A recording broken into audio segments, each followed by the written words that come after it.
தோள்பட்டு எலும்பு முறிவு ஏற்பட்டு கிட்ட எத்தனை வருஷம் இருக்குங்க? 10 வருஷம் ஆச்சு. நம்ம வைத்தியசாலைக்கு வந்தாரு, எக்ஸ்ரே எடுத்து வந்தாரு. தோள்பட்டு எலும்பு உடைஞ்சாலும் சரி, உடம்புல எந்த எலும்பு உடைஞ்சாலும் தானா இயற்கையாக கூடிக்கிறது தான் உண்மை.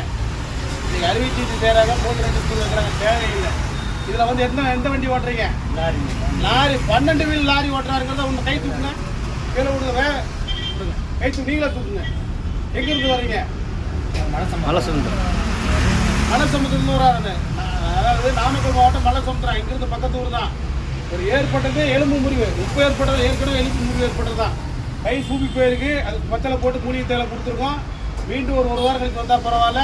இப்போ ஏற்கனவே நிறையா பேர் கூப்பிட்டு வந்திருக்காரு. இடுப்பு வலி, கழுத்து வலிக்குன்னு நம்ம வைத்தியசாலைக்கு கொஞ்சம் நல்லா போயிருக்கு. ஊருக்கு நல்லா போயிடும். எந்த எலும்பு முறிவாக இருந்தாலும் 45 நாளில் கூடிக்கிறது தான் உண்மை. நன்றி, வணக்கம். தெளிவாக எடுத்து